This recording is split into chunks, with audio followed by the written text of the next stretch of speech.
Hello, everybody. Can you hear me? Thumbs up? Yeah? Okay. Okay, Josh, great. So here we are again. How fabulous. So wonderful to see you all. I just am going to take a little cruise across to see who's with us. Oh, yes. How wonderful, my dear friends. So happy to see you all. Amazing that we can meet this way, huh? So precious. Wow.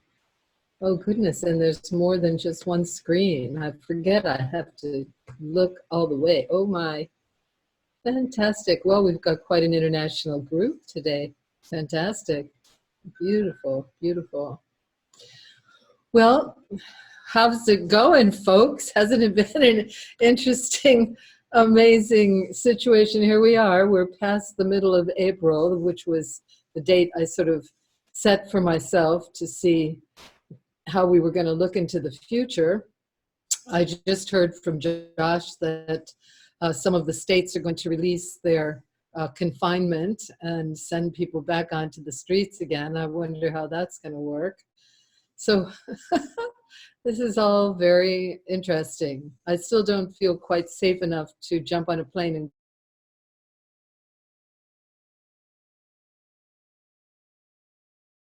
I decided we would not have the retreat. We would not hold out the possibility of having the retreat in Brasilia this year, which because it's mid-May and there's not enough time for people to really organize themselves. Plus, we have no idea.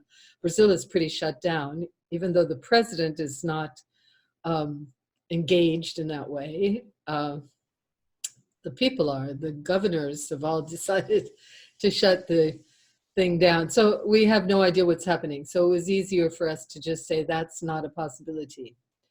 In fact, none of our events we can really be sure of. The only one that is possible this year would be the event at Soltremaleone's place. So, but you know, we'll just keep paying attention and seeing what's going on. So today, what I wanted to discuss with all of you, what I wanted to share with all of you, because it's always an issue of what can I do to make this hour that you're devoting to this connection, to this gathering, meaningful. And of course, it all has to do with what comes across my own plate, you know, what stimulates me.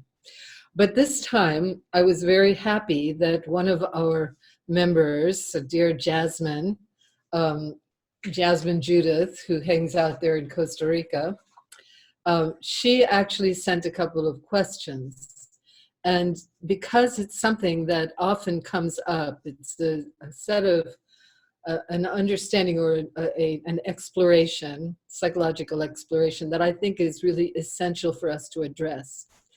And most interesting was the article that someone sent me, I believe it was Adrienne, that answers this question spectacularly. So first I'll start with the question so you can get an idea of what she was thinking.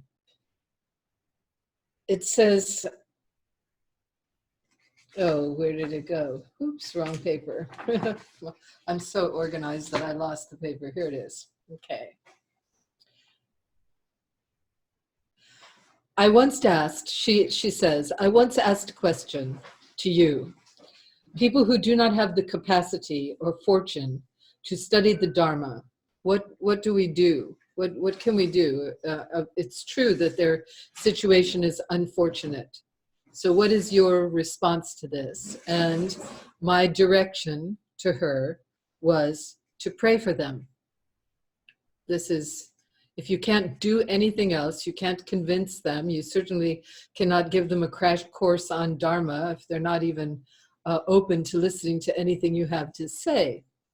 So that was my answer. And then she went on to say, but how can you how can you advocate neutrality around? And then she lists a few things that obviously we all find unfortunate, like pedophilia, devil worship and cannibalism. Now, I don't know a lot of any of that, really, but of course, they are things that horrify us. They're situations that are so unbelievably unkind. So we can imagine, even if we don't have any association with those particular kinds of things, nonetheless, we can have our own array of what you might call evil. And she, in fact, goes on to elaborate this. She says, one of the 99,000 names of God is evil. And evil is considered to be part of God. So how do I understand this? How do I proceed with evil being real in our world today?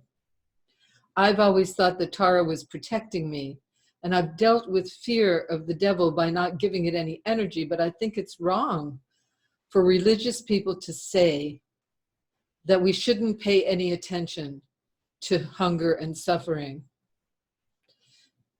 So, and then she goes on to say, and the reason I'm putting all of this together is because of my answer. His Holiness the Dalai Lama tweeted, isn't that fabulous? We've got the tweet going on that, so I just love that. His Holiness the Dalai Lama tweeted, we have to fight this virus with compassion. And Jasmine goes on to ask, how do we fight an evil or disease or anything with compassion? So this, in fact, is a very important question, and it comes into the heart of our practice and what it is that we're doing with our practice. So to understand that our world is not a world of all flowers and sunshine, and it's a world of volcanoes going off and diseases and unfortunate things happening. It's a world of not only intense and fabulous pleasure, but of intense pain, and if not understood properly or carefully, intense suffering. So how do we move in this condition? How do we keep from being completely paralyzed and crippled with fear? And so this is a very important examination. The practices that we engage in, we can call them Tibetan Buddhist, but of course they're modified by myself. So these practices in our Tara lineage that we engage in.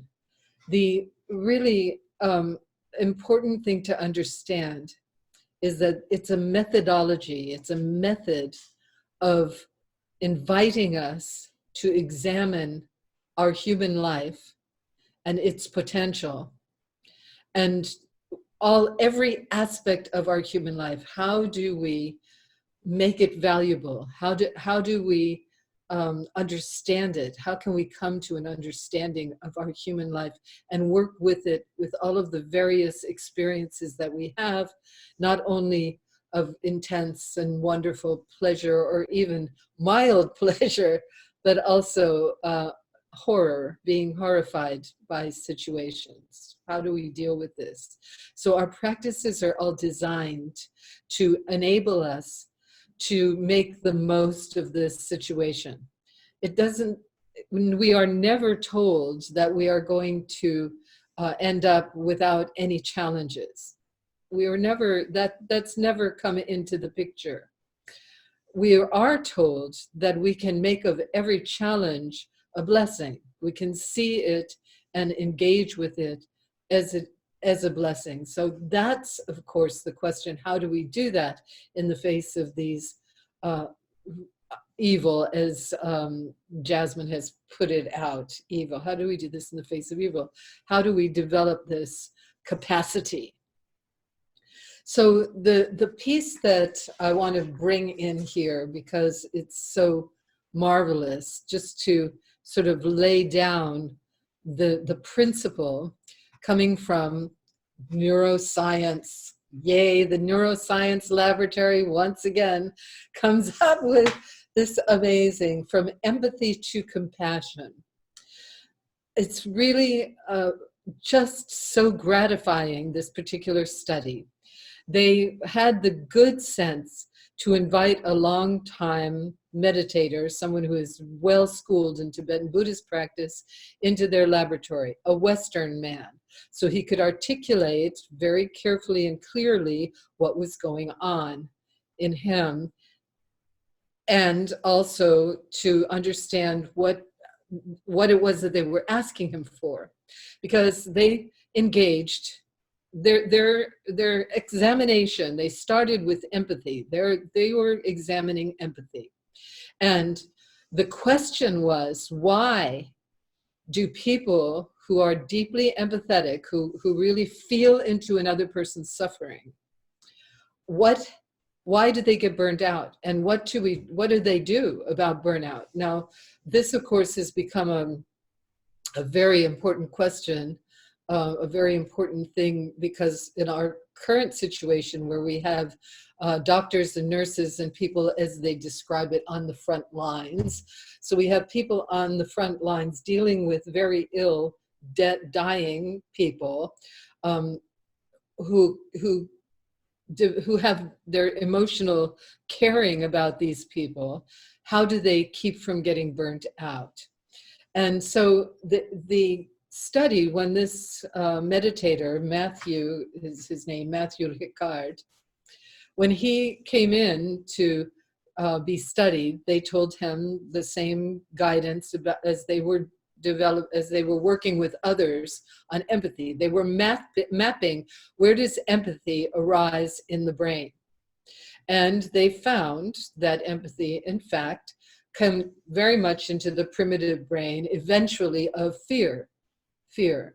So, but when Matthew came in, that's not the part of the brain that lit up. In fact, the part of the brain that lit up was the pleasure places, what they called the mother impulse, meaning the taking care of, the nurturing impulse. So what happened? What was different? So when they asked Matthew, well, how did you do this? What were you thinking? We told you to think about these difficult circumstances and, what was all. And he said, well, I was thinking about them, but I was thinking about them in a compassionate way, meaning I was generating loving kindness towards them, and I was generating the wish to help them and the wish to free them from their condition. So in other words, even though he started feeling into their discomfort and their suffering, he continued past that to say, well, I can see that these people are suffering, so let me send them whatever I can, because I've been developing all of this capacity through my practice, through the practice of loving kindness, through the practice of compassion, through the practice of mantra. All of these various modes of my spiritual practice are all designed to help, to benefit, to bring blessing, to alleviate suffering. And because of that, the pleasure side of his brain lit up. So this really blew these guys away. They absolutely did not consider this when they started working with empathy.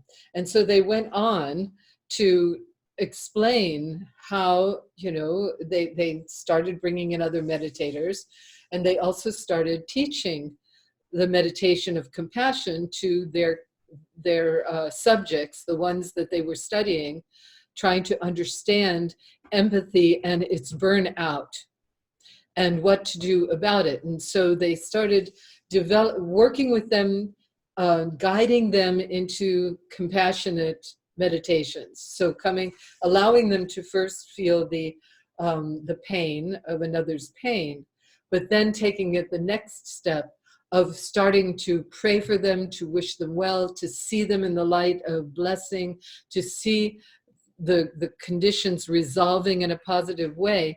And they noticed that as they generated this in these subjects, that they too were able to light up the pleasure section of the brain.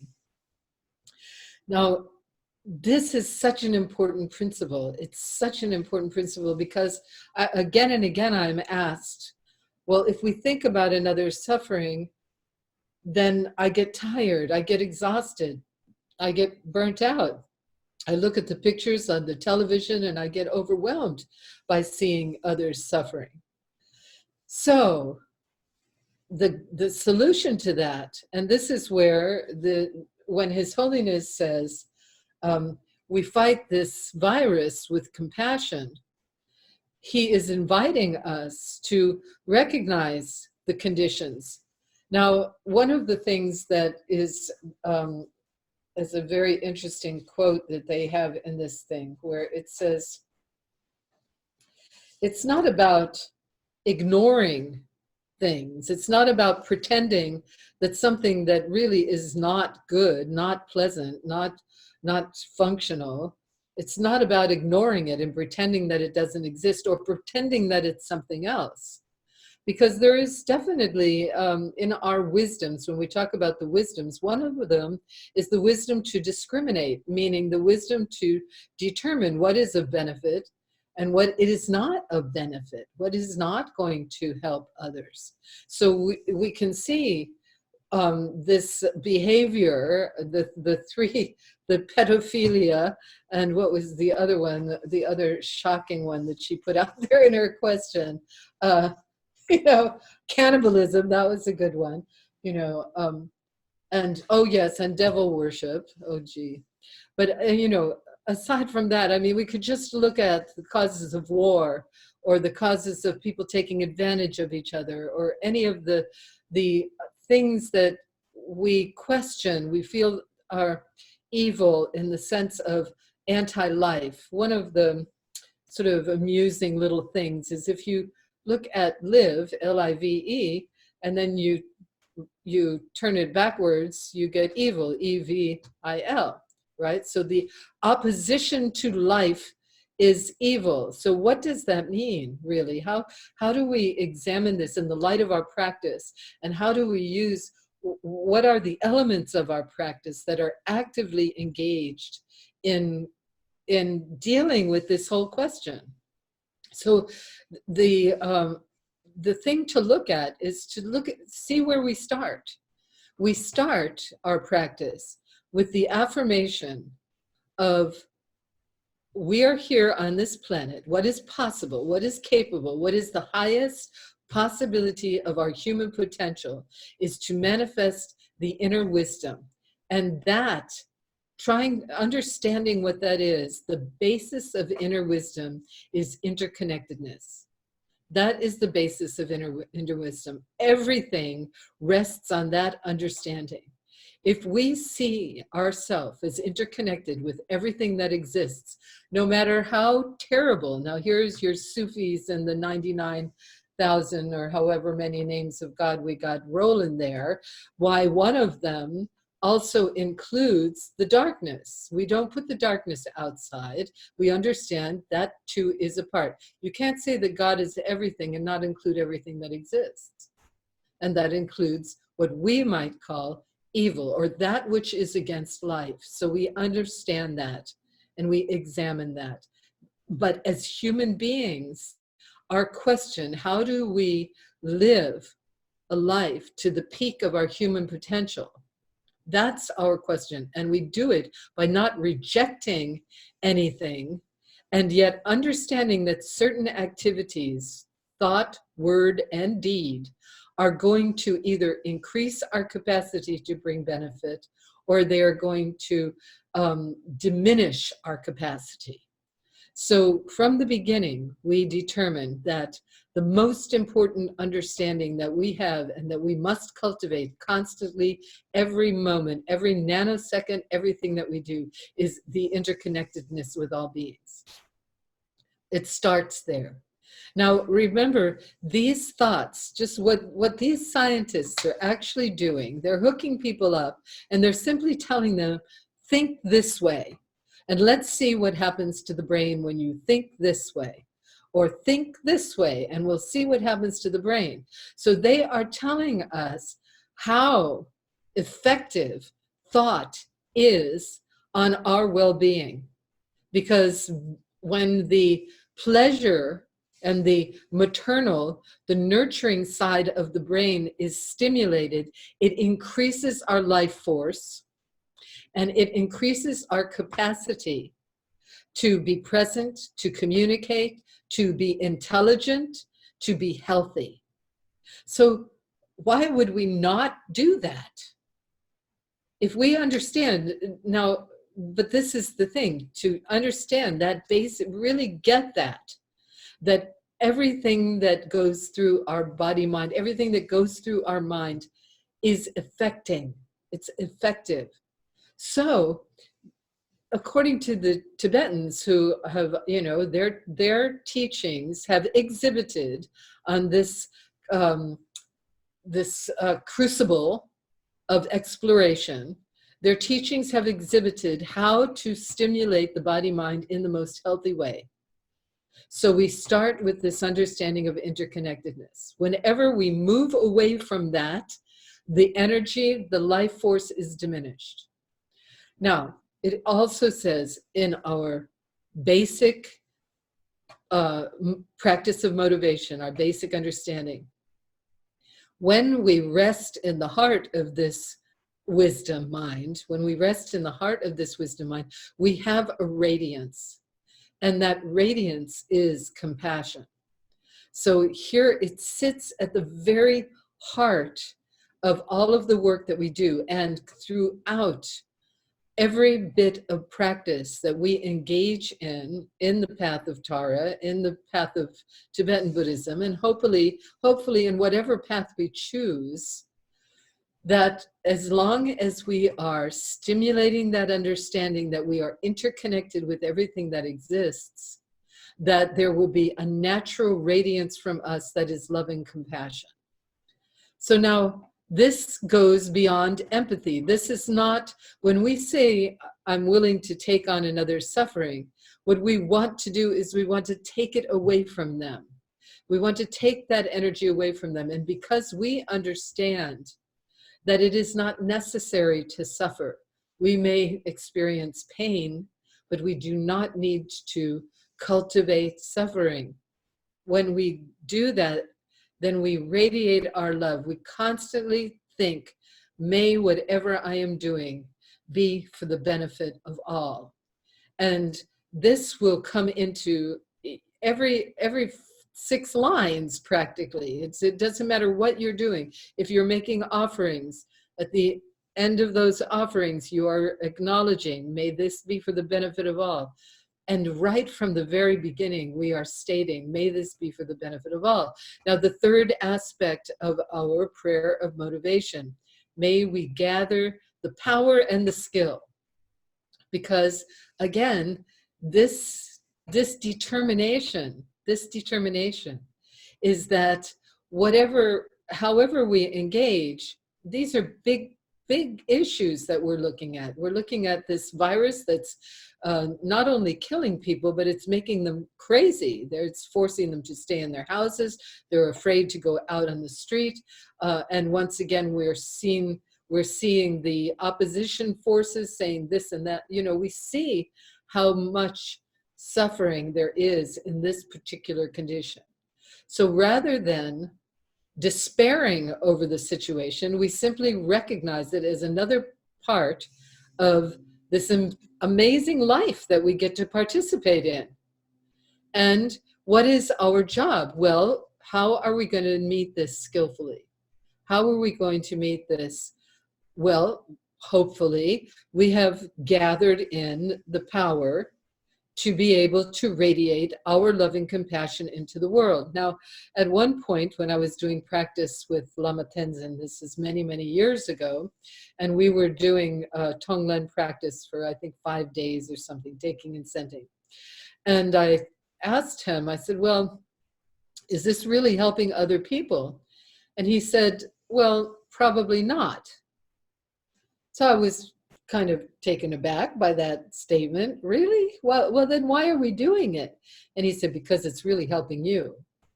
He said, most likely you have not accumulated enough power to be able to really project very far beyond your own aura. But he said, if you continue to engage in practices this way, you most definitely will gather that potential. But he said, but right now, he said, the very thought that you are wishing well for others, that you are wishing to take their suffering away, that thought alone, he said, is causing a tremendous change in your capacity. Now, he didn't know anything about these tests in the laboratory with the scientists. He was simply talking from his personal experience and from, of course, the teachings that he'd been receiving from childhood about loving compassion. That the point, what our work is to transform our own consciousness. That is our engagement. That is what we have to do. Because if we do that, as we transform our consciousness, as we reorient ourselves continually away from self-obsession, away from this thought that our actions are not viable, that they don't have effect on others, as we move away from that and we start gathering. Now, how do we gather power? This, of course, is a question that also constantly comes up, and yet it's expressed in our practice. We gather it through the practice of loving kindness. We gather it through the practice of the 6 perfections, which are patience. Patience. When we are able to be patient in the face of some kind of verbal attack or some kind of situation that normally would irritate us, so the energy arises in our body to make us want to run away or to be verbally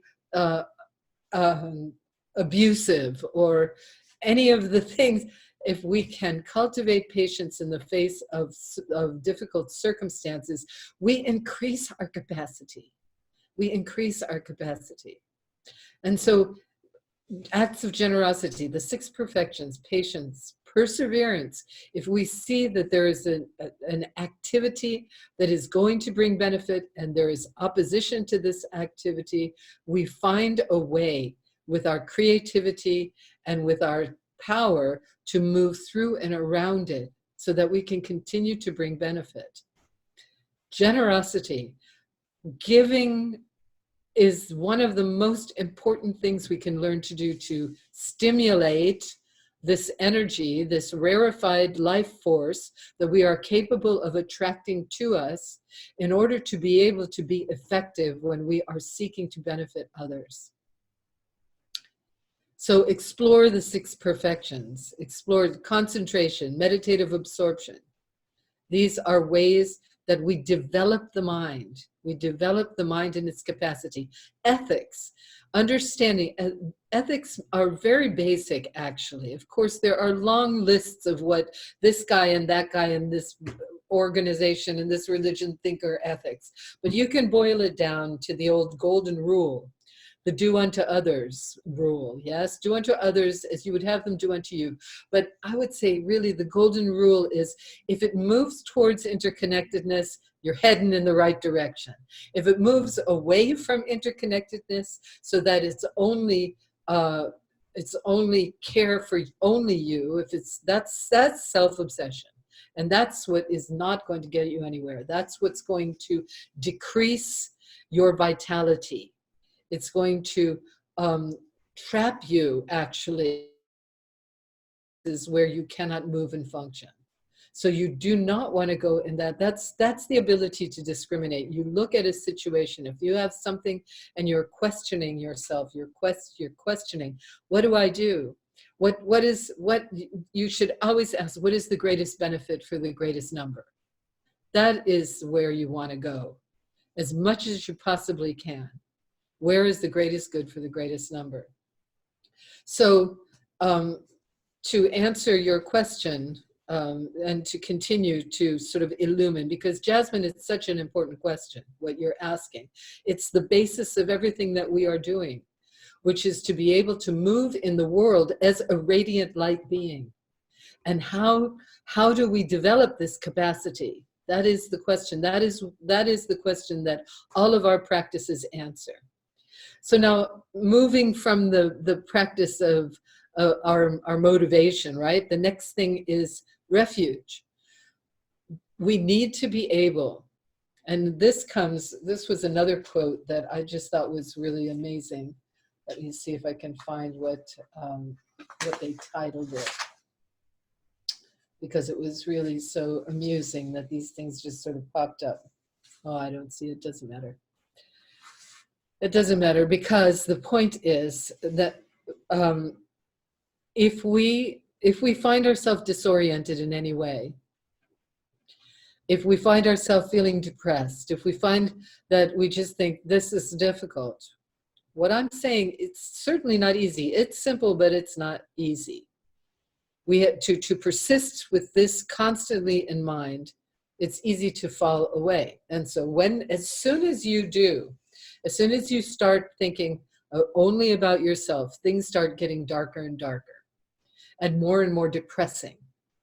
In order to come out of your depression, you need to reach out. So this was, I think, a Time magazine recommendation, but it was adorable, because what it said is the first thing you should do is seek connection with another being, and just talk. It doesn't even matter that whether you're talking about your problems or not.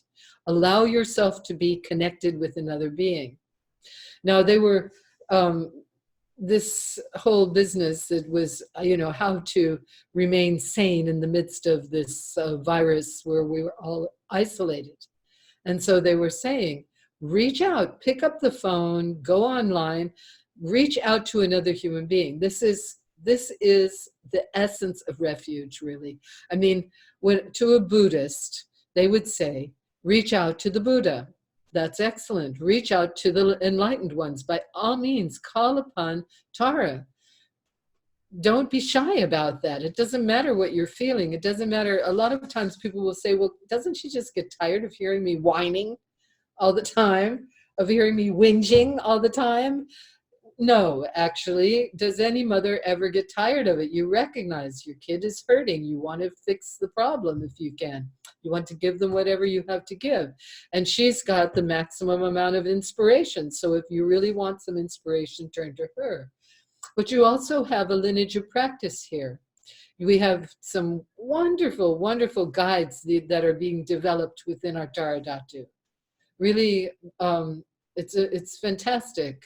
The wonderful people who are offering themselves to these Zoom practices, which we'll talk a little bit more about when we get around to that. But turn to ask for help. Now, there was a question that I had once with Lama Tenzin, and I asked him, for 10 years, I asked him the same question. And finally, at one point, I said, don't you get sick of me asking this question? And he said, no. He said, until you get the answer, of course not. He said, my whole job is to help you find that answer. And so then we had some very high Lama coming. And I said, oh, this high Lama, what should I do? He said, ask your question. He said, until you're satisfied, this is the point of your growth. So don't be shy about asking for what you need. So if you find yourself to be getting, to be drifting off into the darkness, so reach out to somebody that you feel can be a source of refuge for you. And have a conversation. Have a conversation. Ask them to be frank about what they see and what they think. Because even just hearing yourself talk about things that you couldn't even imagine, because your mind is sending you around and around in a circle, chasing its tail. And of course that depresses you. So find a way out. So they had a couple of other things that they said you should do besides this, but that, of course, to me was the most important. To invoke your sources of refuge, to develop your sangha, your community. That's what we're doing here. That's exactly what we're doing here. I see your faces, I see your attention, I feel my heart open to you. It's a magnificent situation, and I love hearing that you are all talking to each other once I go. It's fantastic. I'm delighted, because we are all a source of support for each other, because this is not, it's not a one-person journey. Even if you go into a cave, you take the whole world in there with you. There is no way. We are interconnected with all that exists. And so in that way, we are here for each other. We are here for each other. So that's the next thing. Once we've determined, okay, I want to awaken my inner wisdom. I want to radiate love and compassion. I want to be skillful and powerful so that I can bless others. I can inspire others. How am I going to do that? By invoking my sources of refuge.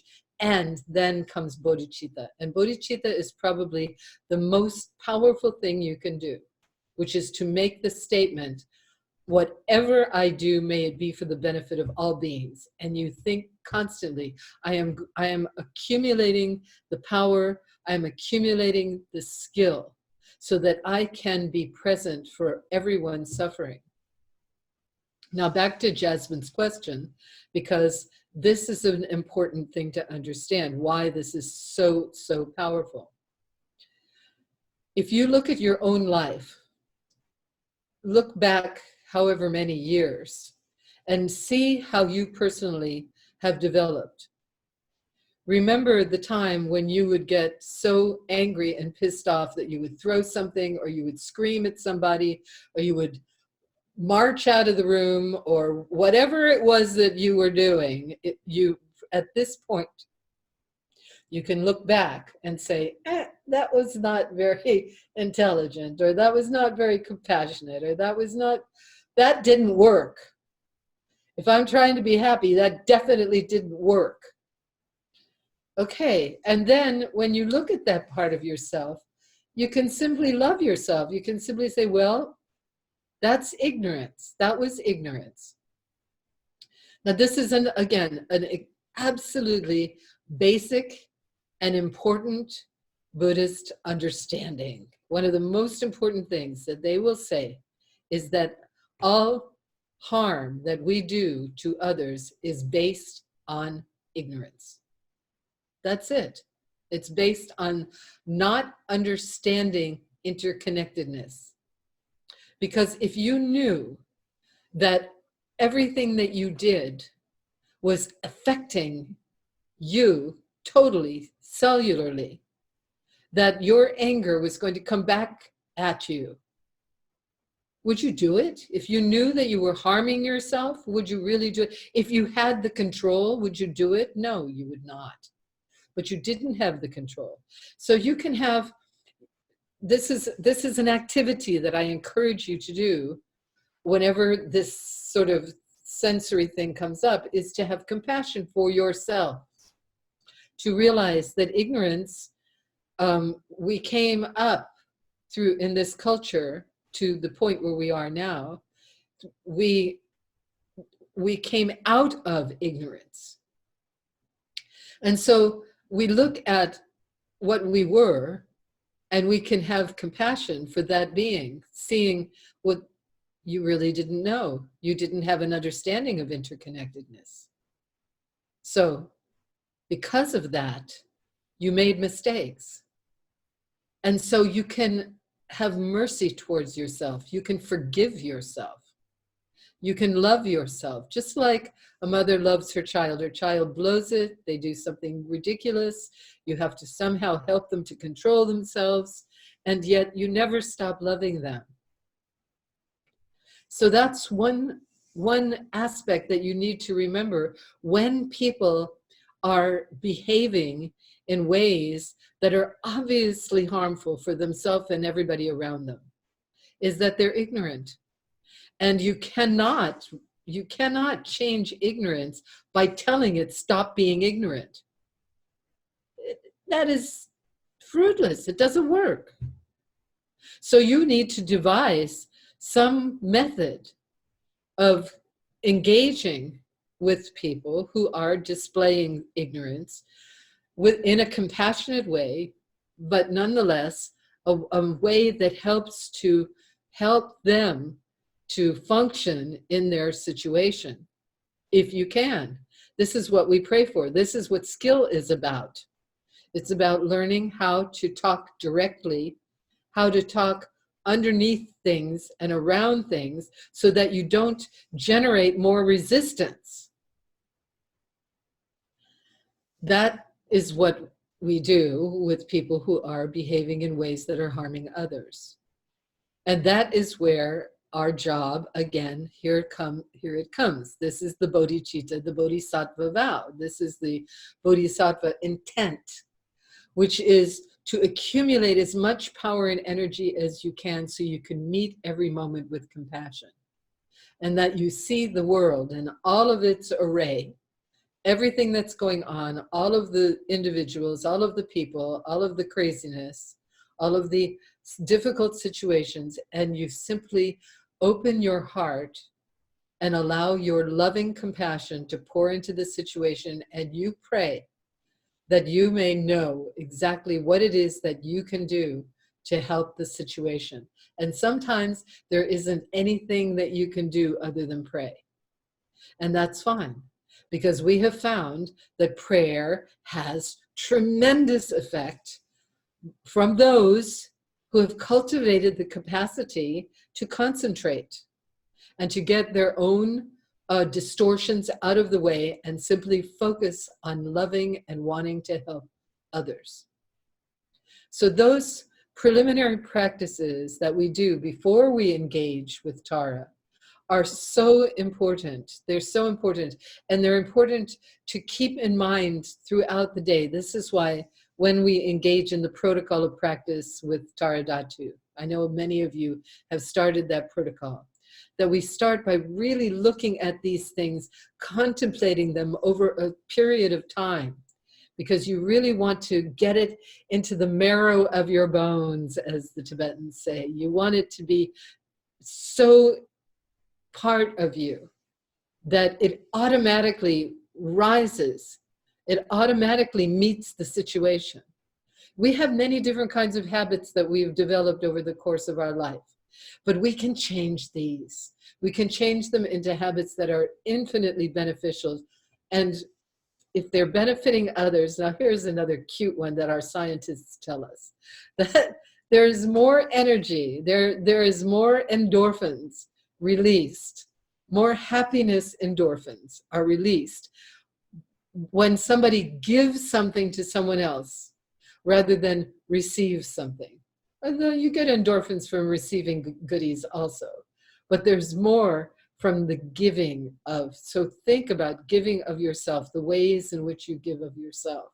And certainly in these conditions and situations where you're thinking about the suffering that people are engaging, and just pour your love and light upon them, and imagine that whatever condition that they're in, that they are going to see it in a positive light, that they're going to be able, even because I know, having myself been crippled on a bed, not being able to move without excruciating pain, and yet being filled with joy. And I can tell you the reason I did it was because of my practice, because I had over the years developed the capacity of Tonglen, of taking and sending, and just allowing myself to be where I was. It wasn't anything, there's nothing special about me. It was simply that I had engaged in these practices over a long enough period of time so that when it came time where things were really difficult, I could rely on them to support me. And you can too. You can too. Yeah. So then we come to our fabulous girl Tara, who is such a source of refuge for us and inspiration. So now when we engage in our Tara practice, every time the brilliant is these concepts that I've just been discussing. I'm going to go to another screen so I can see. Yes. Okay. Time out for Prema to get something to drink.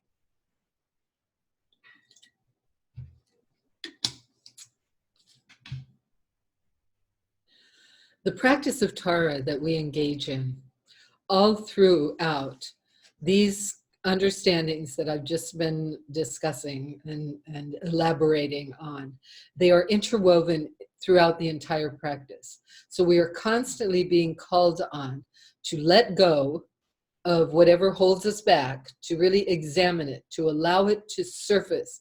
Because one of the events, one of the reasons why tantric practice is so powerful is because we are stimulating the body-mind in such a way that it reveals whatever its resistances are. So we can then we can establish, we can develop skillful means of disarming these. So we want to actually see what's holding us back. So when we affirm, when we, first of all, we engage in invoking Tara, then our sense, when we first invoke her, there's this sense of, well, am I worthy of doing this practice? That automatically arises because we've lived a very colorful life. And so in that colorful life, we want to realize that, in fact, any mistakes that we have made, we are also inhibiting the power of accumulation. So we can dissolve those. We can eradicate these senses of guilt and fear that we've developed over the years by engaging in certain kinds of practices, like making offerings and doing practices like Vajrasattva, where we actually examine the body-mind, we examine where we're holding resistance and we let it go. We affirm that the practices of watching others' achievements, that we are constantly wishing them well, wishing them to all of these various purifications that occur in the opening of the Tara practice, prepare us for that moment when we say, okay, I have it all. I have everything that I need here. I can let go of whatever has held me back, and I can reveal the radiant rainbow essence that I am. Now, as you engage in these, and I'm so glad you all have these opportunities to practice together, to dance together. I'm absolutely thrilled with these Zooming things that have been going on, because you want to really get into these practices and bring as much conscious awareness into what you're doing. So you feel that this is happening. It's actually happening in your body. It's happening in your heart, in your mind. And it's consistent. So the good thing, if you're dancing for 20 minutes, that sustaining practice will completely transform any darkness or negativity. Any patterns of negativity are going to reveal themselves to you, because they cannot stand in the face of your radiance. They cannot stand in the face. They can't resist your radiance. Then you, of course, have the practice of mantra. The practice of mantra is so beneficial because, again, here is your opportunity to sustain consciousness. And as you repeat the mantra over and over, and you work with the vitality that's held inside of it, the vitality that allows you to examine and to transform whatever resistance you have to life as it presents itself. This is a blessing, a great blessing. And then if you take a moment to dissolve into openness, experiencing that great vital moment of not assigning, of not having any predisposed ideas about reality, simply letting go and seeing how the mind can expand in its infinite nature, and enjoying that until thought once again carries you away. And then any dedication prayers, once again generating that power, that strength, that wonderful love that you can. So I want to end my talking with this little meditation that came through on the lines. I really love using somebody else's words every now and then on our practices. So if you wouldn't mind engaging, and then we will go to see if you have any questions that I can elaborate on. So please close your eyes, sit in a meditative posture, and just focus on your breathing. And with your exhale, say a nice ah. Inhaling radiant light, exhaling and letting go completely. Now place your hands on your heart center and imagine, just feel the warmth of your loving compassion in your heart. And feel love surrounding you, that's all around you. Every time you exhale, just feel any resistance or tension is released. And as you inhale, you feel yourself filled with radiance and light. Inhaling radiance and light, exhaling and letting go. Now think about someone that you really care about, that you're really grateful that this person is in your life. Just think about them for a moment. With your hands on your heart, feel the warmth and love. And repeat to yourself inside your heart, I'm so grateful to have this person in my life. Whatever their name is, I'm so grateful to have in my life. And just breathe that warmth in your heart.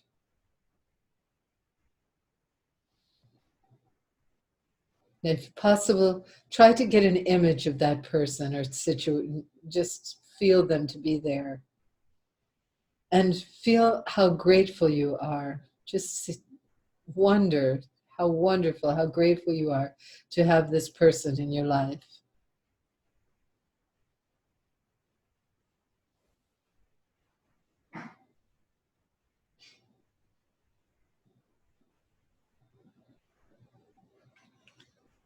That's it. You can gently open your eyes. This is such an easy thing to do.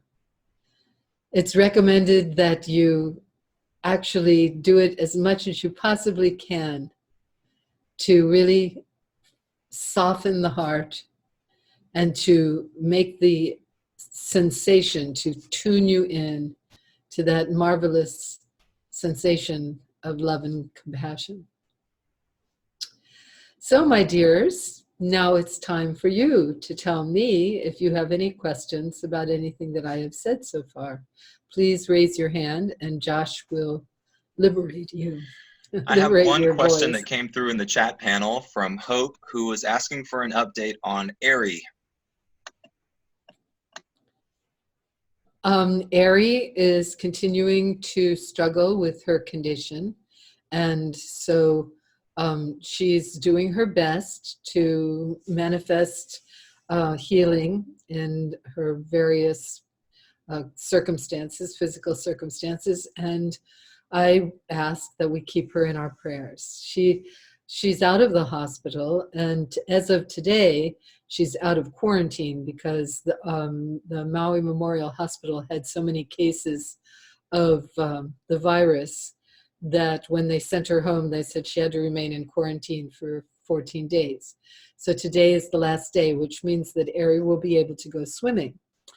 On Maui, no one is allowed to hang out on the beaches, but everyone is allowed to go in the water and exercise. You're not allowed to hang out in the water. You have to exercise.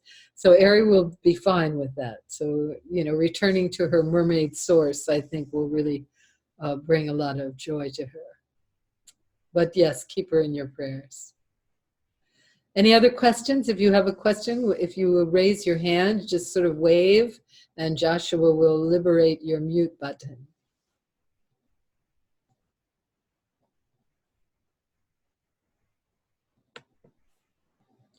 Okay, I see one over here. Amina. Okay, and that looks like her husband, Blue Sky. Okay. I have a question. Okay. Prema, I've been having some trouble with an issue in my mind. I don't like aspects of our political situation. And so I was saying this to somebody, and they said, well, no, you can't stick your head in the sand like an ostrich. That's not going to help anything. You have to stay tuned to the situation. But when I stay tuned to the situation, I become very frustrated and even angry and full of malcontent. So I'm tempted to just going back to ignoring it. What would your advice be about that situation? Well, I certainly don't recommend ignoring a condition. That doesn't really make it go away. And it's true, we need to do something about it. What I recommend is that you create a prayer that says exactly what you want, what you think is going to bring benefit. And with the idea in mind of bringing benefit to everyone, continue with that prayer. So it's not, you're not avoiding the conditions, but you don't need to stimulate them either. You know, there is so much talking. You know, I'm in a situation here where we actually do have access to television, but we limit how much of the news we listen to. And if we hear, you know, there are all these voices that come on personally, you know, that after a while I think this is not at all beneficial for me to listen to this voice because it's irritating. So, but I don't stop praying. I don't stop my sincere wish that the circumstances can be more beneficial for more people. So that's what I recommend, Liz Guy. It's a good question. Yeah, it's important. Yeah. It was a good answer. Thank you. Okay. Okay, anyone else? Just wave your hand. Valentina okay. and Mary Stone both have questions. Okay, Valentina. Let's unmute you. Okay. Okay, hello. Hello. I will try to do my best with my English, but I really have a question like since a long time, so I'm gonna try this time. So it's about what you've been talking about, this capacity that we have to irradiate loving compassion, and this idea that is in my family, and I think it's like a pattern of the mind that this is selfish. If you are cultivating that love in yourself, in some way is selfish because you're only looking at yourself. And it's interesting because I don't see it in that way, but I've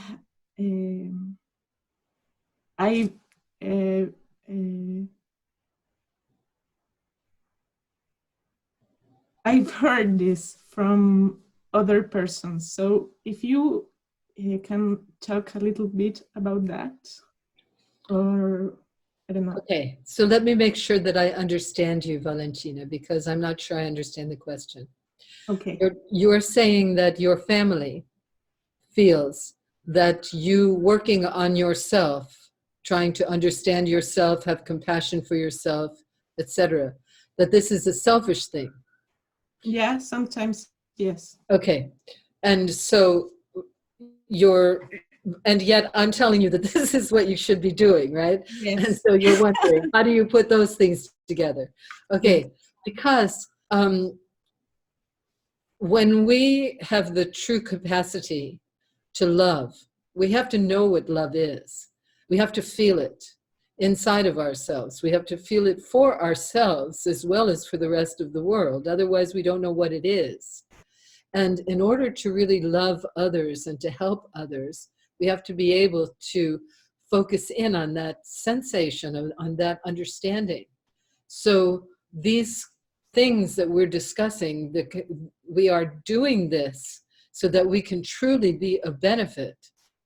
It's like if you're in the kitchen, right, and you have a recipe book, and you are reading through the recipe, and then somebody comes and says, well, you're not cooking. You're not cooking. So reading this recipe isn't going to produce anything because you have to go over and you have to cut the vegetables and you have to do it. But there's a preparation. You have to cultivate the capacity to be able to do that. So our examination of our own psychological state of mind is actually a way of developing the capacity to really be of benefit. Otherwise, we're just getting in our own way all the time. We're just making mistakes, and we're just we are cultivating more problems. Mm-hmm. So it's very important when a yogi goes into the cave, you know, you could say, well, that's really selfish. You know, you're just going into the cave so that you can do your Yes. thing. But what are they doing in there? What they're doing is they're cultivating the capacity to be able to really be of benefit. Mm-hmm. When Kalu Rinpoche, the old Kalu, he was famous for being like Milarepa. You know, he would go up in the mountains, and he would throw stones at people to get away from him. His mother once brought him food, and he said, "Go away, go away." He ate just whatever grew in the mountains. Anyway, after a number of years, I think it was 13 years, he came out. And when he went, as he was walking out of the mountains, one of his teachers met him and said, okay, now is the time for you to share what you discovered. Now is the time for you to teach. So it took all those 13 years of isolation for him to prepare himself for the capacity. And when the Karmapa was asked, he asked all of his monks, who will go to America, who will go to teach the Dharma? None of them wanted to go. Nobody wanted to go. Only the old Kalu. And everywhere he went, he established a Dharma center. Everywhere he went. I used to say it's like when he put his footstep down, he left the print behind, because he established these Dharma centers all over the world. This old guy. Because he truly understood. So that's really the answer from my perspective. So when you are working on yourself, you are doing it in order to have the capacity. This is why we continually say, for the sake of all beings.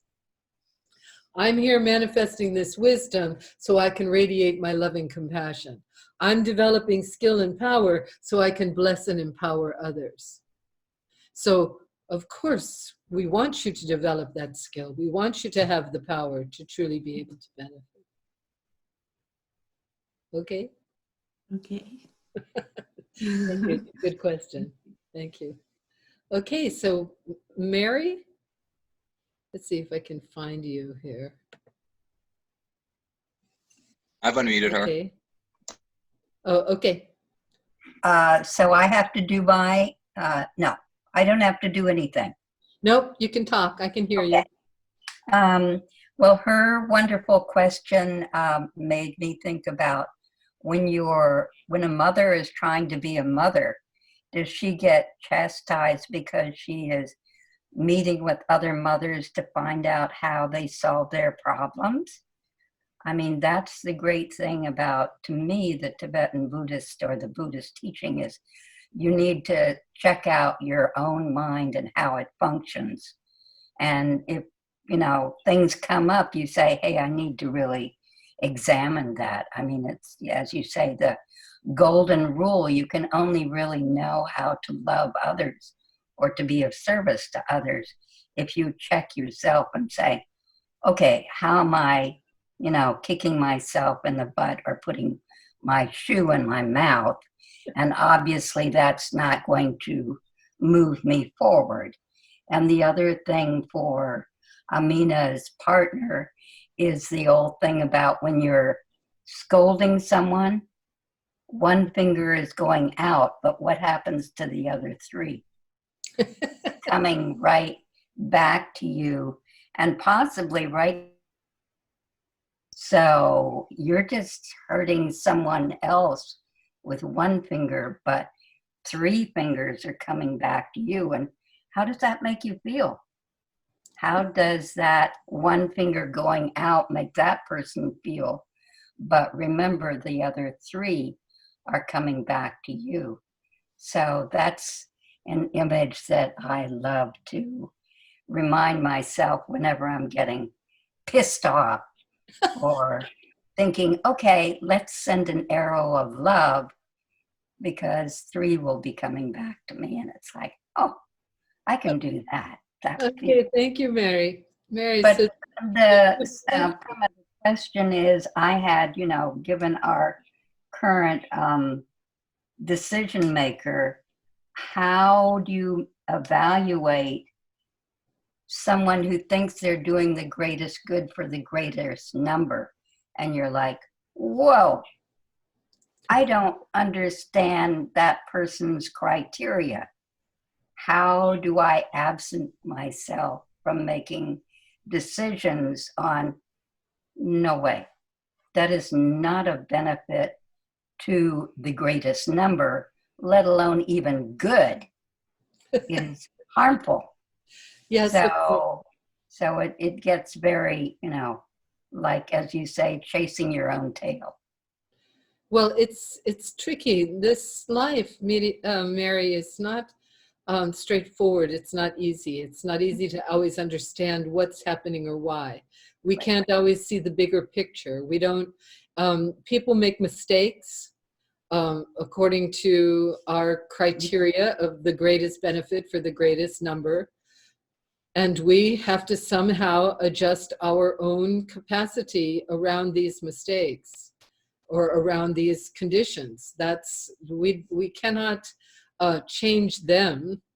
Or perhaps, it's also possible that with our prayers and our presence and our practices that we can, in fact, penetrate whatever their ignorance is on display. But in the meantime, we find our ways around it. We find our ways to take care of each other as best we can.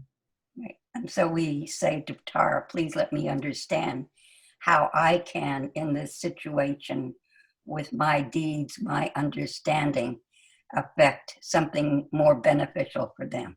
Exactly. So just being very patient and open with your own mind stream. Yes, and be ready, because when you open yourself in that way, when you make a prayer that says, guide me, something really surprising might pop in to say, well, go this direction, do this. Right. And so be ready for be that. open to Tara sending you a message. Yes, a directive. Yeah. Check your email. Thank you, Mary. Okay, do we have any other questions or any other? I have a message to relay from the chat panel from Sabraze. Okay. Her message says, Prema told us to pray, but who are we praying to? We don't have actual gods in Buddhism. I understand that we are praying to Tara, but Tara is also a part of our mind. Praying to Tara in my mind doesn't change the political person that we are talking about. That's the message. Right.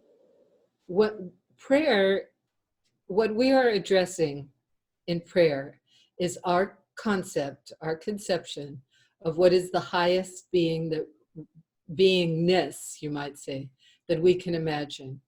What represents the essence of wisdom and compassion for us? So for everybody, this is a very individual matter.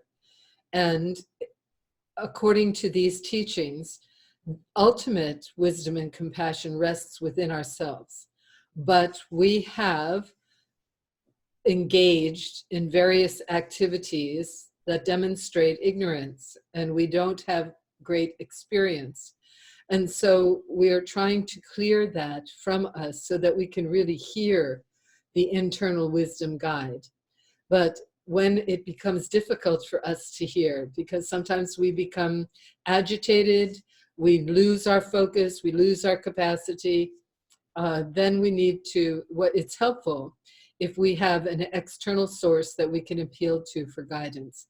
So the whole idea of gods and goddesses, those are just words. What we're talking about, and Dev means radiant with light. So we're talking about beings that are radiant with light, that have vowed to be present in their capacity to assist us.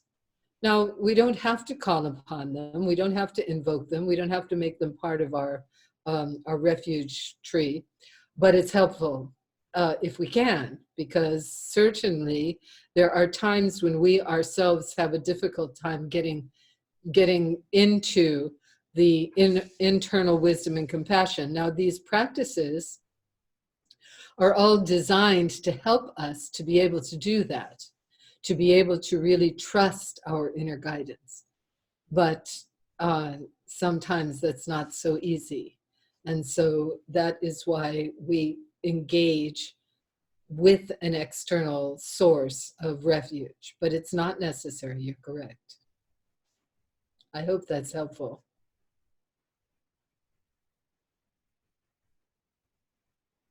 Okay, other questions? Anyone else has a question? Do you see anything, Josh? Any hands waving? Nothing in the chat panel, but my screen is in speaker view, so you got a better view than I do. Uh-huh. Okay, I don't see any more hands waving. All right, this is great. So I'm going to bring my particular sharing to a close. I want to really honor those of you who have been engaged in doing the practices on Zoom. I'm so, so happy that you are able to offer these opportunities of practice to our greater Sangha. And so I wanted to give you a chance to just say a word about what it is that you are offering. Now, I know I saw Carrie. Carrie, could you just say a word about the practice that you're offering? Would you mind?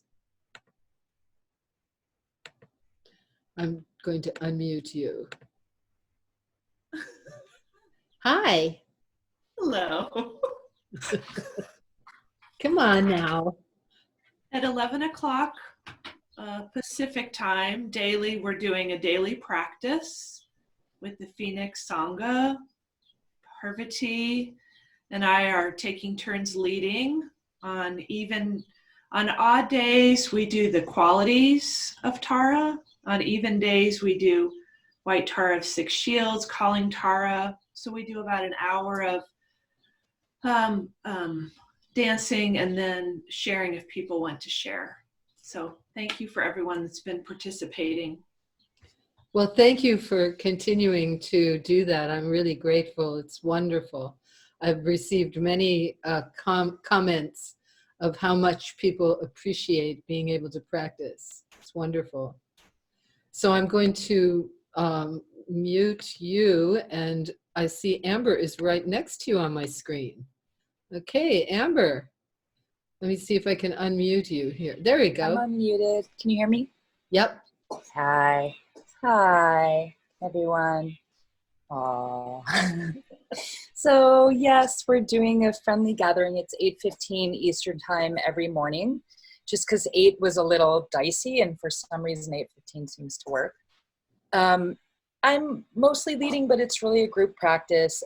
Steph steps in, thank you, when I need her to, and also other experienced teachers if I have to go work. It's just flowing, it's effortless, it's easy. We do the preliminaries, we dance the qualities, and we always share and dedicate and be sure we spend time just with each other. And I leave the room open as long as people want on the end, even if I have to go work, so that's always available, and please come.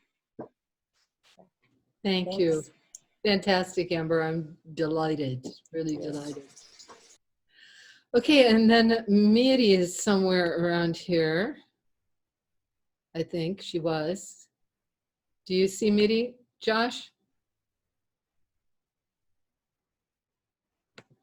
Because Yeah, I know see her. I'll unmute her real quick. Okay, thank you. Hello, everybody. So it's amazing that opportunity for us to share this Zoom here in South America. It's very interesting because we have 3 days. Monday we have the preliminaries, the 8 offerings, and Prema's meditation about the mantra. And sometimes we have a little accumulation and dissolution. If have in English, people from America, you put English and Portuguese. and you have the dedication. Tuesday, we start to invite Tuesday, Wednesday, and Thursday different senior teachers for them to share the way that they share our practice. So we have different teachers. It's amazing how they bring the class, the practice. It's amazing.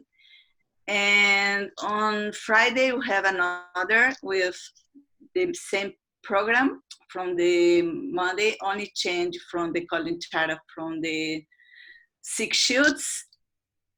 And Saturday is the healing day with Atma. It's about medicine Buddha, and she started together around the 90 names. She practices every day, and Saturday with the group for healing. So it's around here. And this Saturday, on the 26th, we have a Zoom with Prema here with translation. In this day, we have the Portuguese translation. So everybody's welcome. Right? Isn't it Sunday? Sunday. Sunday, 5 o'clock Brazilian, 4 o'clock Florida, and I need to see another time. Anyway, everybody is welcome. From Monday to Friday, it's 7 o'clock Brazilian times. Yeah. Thank you, Miri. How wonderful. And Miri is also organizing if anyone else is offering a Zoom, she will make sure that it gets sent out. Okay, so Phyllis and Habib back here are waving. I'm going to unmute Phyllis. Yeah. Hi. Habib said he had to run, but okay. I am offering. It's not weekly. It's every 2 weeks I have, and it's on the newest. I think it's on the newest list. My Tara Circle wanted to stay in touch. They're still in the basics because most of them have never even heard of it before they met me. So we're kind of working on the basics, but we do the preliminaries and the qualities. And I've only just started doing this every 2 weeks, so who knows where it's going to go. I'm having other people visiting, and May visited. That was lovely. And where did you go? Someone else contacted me this week to say they would show up. So I was like, yay, all these other Taras. Wonderful. It's really lovely. And someday, Amber, I'm going to get up before 9 in the morning. But it hasn't been happening. Thank you so much, Phyllis. I'm delighted. And then I think I see Adrienne. You also have been leading, yeah? There we go. Yes, once a week on Wednesdays, 4 p.m. Central Time, which we're not doing today because we are right here together. But next Wednesday, I offer an hour of preliminaries with the qualities of Tara, 8 precious offerings, and or the White Tower of the 6 Shields. And so grateful to be connected with all of you. Fantastic. And then Parvati, would you like to say a word? Sure. I just wanted to say thank you to everybody. Some people have been on our 11 a.m. calls every single day, and it's so beautiful to share that practice. And I wanted to mention that the way that we have it arranged is with the intent of having the odd number days being more accessible for people that have less experience with the more complex practices. And you can sit and meditate, and you can dance and do the best you can along with it. We did specifically design it so that those odd number days are Vajrasattva and the dance of the qualities and Om Ahung, so that there's dances that include more repetition and are kind of the more basic practices, so they are easier to pick up just by the nature of doing them along with us, as opposed to some of the others. But we also include a little study list that's got all the wonderful resources available now for Vimeos and YouTubes and MP3 downloads. So don't be intimidated, come, enjoy. And then we've recently, by request, included after that first hour of practice, which is a mix of meditation and dancing for 1 hour solid, after after that, then we have a little sharing circle for about a half hour, so people have a chance to check in like we do at our monthly meetings in many cases. So just wanted to share that little bit of information because we've shifted the form a tiny bit from being a solid hour of dancing to including meditation, and now also the sharing circle. And at your suggestion, Prema, we've included Vajrasattva as a major component. So we do a nice Vajrasattva meditation on those odd number days before we dance the qualities. Very nice. Wonderful. Thank you, Parvati. So if you are going to start another Zoom, let Parvati and Miri know, because Parvati is keeping the list up on the website and Miri is keeping the list up in a weekly email to make sure everybody knows what's possible. So we keep close in touch. And I even noticed one of our Russian dancers was with us. I can't see her now. Perhaps she had to go. But it's fantastic, this outreach. I'm so grateful. I Is think perhaps anyone Miri else? has a question, or Miri has something to say. Okay. Go ahead, Miri.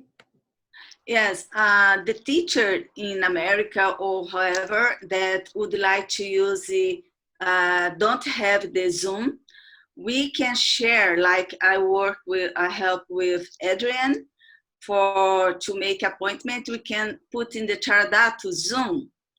I don't know if it's very clear what I'm saying, but sometimes because when you have free Zoom, you have only 40 minutes.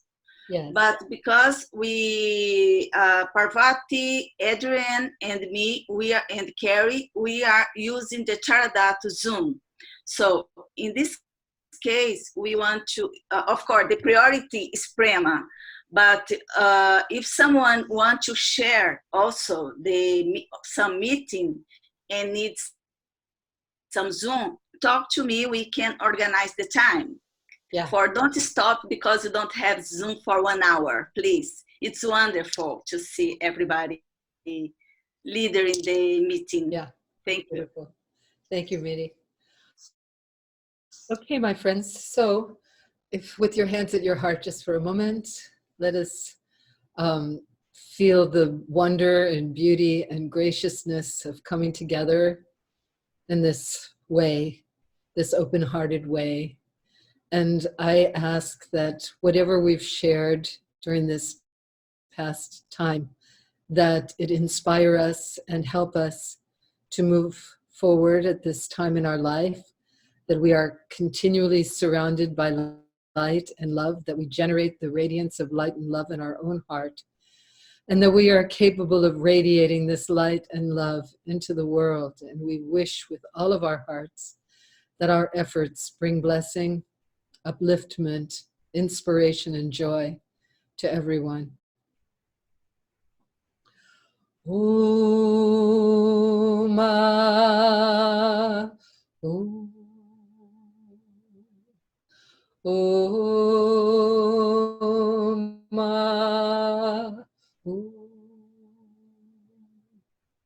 Om. Om.